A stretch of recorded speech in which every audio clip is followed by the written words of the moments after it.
I genuinely am sickened at the thought of an innocent man rotting in prison for something he didn't do. I genuinely am sickened at the thought of another young boy not being able to have a positive influence from his father because of a bitter baby mama.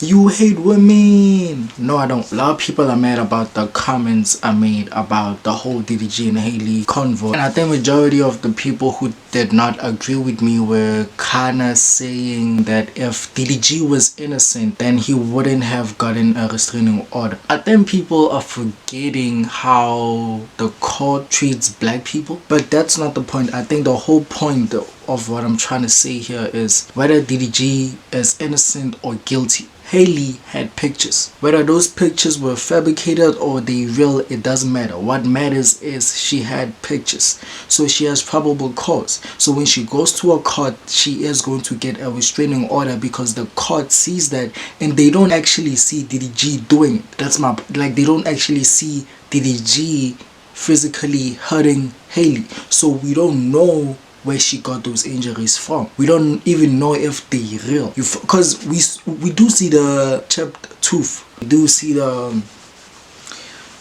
whole. You know, Joe, I was always wondering how people got those kind of marks on their arms. You know, not to necessarily say it was fake or real.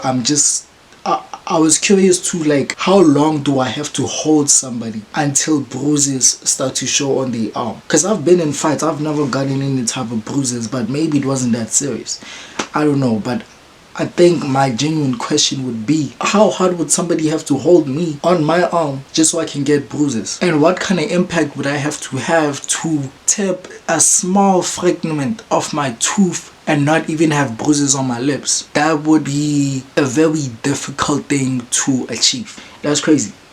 That's crazy, but again, it is possible. Let's not pretend like it's not suspicious, man. Like, it is. It is. And I guess what I'm saying is DDG was not found guilty. It's just Halle came to court. She had pictures. It is the judge's job to do what the judge did. If there's probable cause, then they rather put a restraining order until DDG goes to court and they fight it out. And then, you know, his team comes, her team comes, and they actually prove that, okay, this happened, that does not happen, until they figure shit out. DDG getting a restraining order doesn't necessarily mean anything. It just means that Halle had pictures and the court was like, okay, this is possible, so we're not gonna risk this guy coming over again in case you actually telling the truth. The court would rather put a restraining order than to be like, we need more proof. What Halle presented to the court was not enough proof, but it was probable enough to get a restraining order. That's basically what I'm saying. I'm not saying DDG is lying. I'm not saying Halle is lying. I'm just saying I wasn't there, you wasn't there. There has been multiple cases of men who have went to prison and they got released years later after we found out that the woman in question lied her fucking ass off. What I'm going to link here is right now, currently, we're seeing the whole Tory Lanez and Megan situation. We're seeing how a lot of shit does not make sense in the case. And who is the quiet man behind the shadows? Nation, who owns it? Jay-Z. Who is Halle Bailey linked with? Beyonce. Who's married to Beyonce? I'm just saying that we're dealing with very, very powerful people here, man. Jay-Z was also he was brought up in the whole Diddy thing. I saw how he came at that lawyer who accused him with all that, and I saw how confident he was, like he knew he was gonna win. A lot of reports came about what Jay-Z was doing with his legal team to try and find the person who was making these accusations. And Jay-Z was not allowed to do that, but Jay-Z did it anyway because Jay-Z is just that type of guy. Jay-Z doesn't want to lose.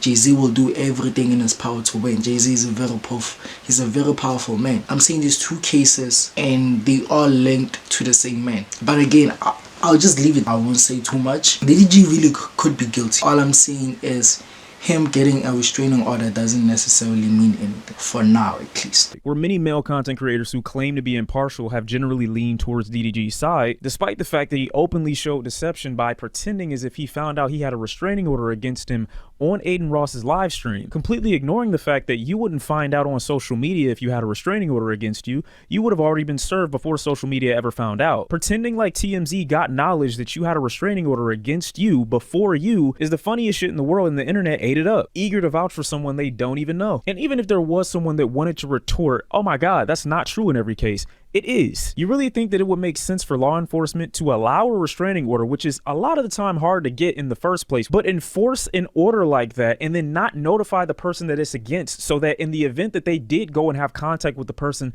they wouldn't have had a chance to know beforehand? Are you crazy? Despite how in all these cases everyone involved has made public violent threats against others, the consensus of many is that as long as I am married to the idea that you are innocent, you validate my inaction.